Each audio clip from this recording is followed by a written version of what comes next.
নমস্কার বন্ধু, আপনারা দেখছেন astrology technical Bengali YouTube channel. আজ আমি আপনাদের সঙ্গে আলোচনা করছি ব্ল্যাক মার্কেটিয়ার বা কালোবাজারি লোকের হাতের রেখা কেমন থাকে সেই বিষয়ে।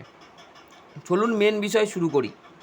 যারা কালোবাজারি করে তাদের হাতের রেখা কেমন থাকে আমি কয়েকটি পয়েন্ট বলবো এই ভিডিওতে। চলুন শুরু করি।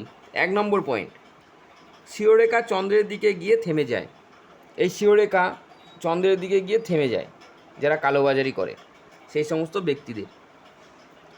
2 নম্বর পয়েন্ট, বুধের ক্ষেত্রে প্রচুর কসযুক্ত ও প্রশস্ত হয়। এই ক্ষেত্রটি বুধের ক্ষেত্র প্রচুর কসযুক্ত বা বড় ধরনের হয় যারা কালোবাজারি করে। 2 নম্বর গেল।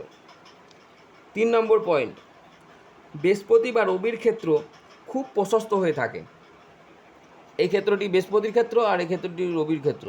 এই রবির ক্ষেত্র আর বৃহস্পতির ক্ষেত্র বড় বা প্রশস্ত হয়ে থাকে যারা কালোবাজারি করে বা যারা কালোবাজারি যে সমস্ত লোক এই সমস্ত কাজের সঙ্গে যুক্ত তাদের হাতের রেখায়। 4 নম্বর, হস্ত আঙুলগুলি কোণ চিহ্ন বা ভি থাকে। যারা কালোবাজারি করে তাদের হাতের আঙুলগুলিতে এরকম ধরনের কোণ চিহ্ন বা ভি চিহ্ন দেখতে পাওয়া যাবে রেখার মধ্যে যারা কালোবাজারি করে সেই সমস্ত লোকের হাতে। 5 নম্বর পয়েন্ট, এদের হস্ত আঙুলগুলি একটু বাঁকানোভাবে অবস্থান করে। এদের হস্ত আঙুলগুলি একটু বাঁকানোভাবে অবস্থান করে যারা কালোবাজারি করে। 6 নম্বর পয়েন্ট, পাতলা অপুষ্ট ভাব বা করতল পুষ্ট হয় না, পাতলা হয় বা অপষ্ট হয় যারা কালোবাজারি করে।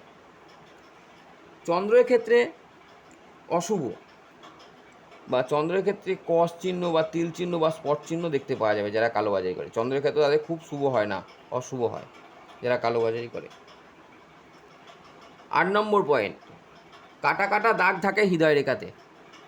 এই রেখাটি হৃদয় রেখা।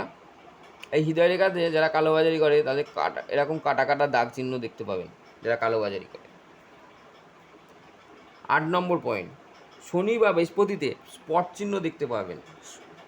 এই ক্ষেত্রটি হচ্ছে শনির ক্ষেত্র আর এই ক্ষেত্রটি বৃহস্পতির ক্ষেত্র। এই শনির ক্ষেত্রে স্পট চিহ্ন বা বৃহস্পতির ক্ষেত্রে স্পট চিহ্ন দেখতে পাবেন যারা কালোবাজারি করে সেই সমস্ত জাতক ব্যক্তিদের হাতে এই ধরনের রেখা দেখতে পাবেন যারা কালোবাজারির সঙ্গে যুক্ত। তো বন্ধুরা, আজকের মতো ভিডিও এই পর্যন্তই। দেখা হচ্ছে পরবর্তী ভিডিওতে। ততক্ষণ আপনারা ভালো থাকবেন, সুস্থ থাকবেন। আর এই ভিডিওটি যদি আপনাদের ভালো লাগে লাইক, কমেন্ট ও শেয়ার করবেন ও চ্যানেলটিকে সাবস্ক্রাইব করবেন। ঈশ্বর আপনাদের সকলের মঙ্গল করুক ও সকল মনোবাসনা পূর্ণ করুক এই বলে আজকের অনুষ্ঠান শেষ করছি। ধন্যবাদ।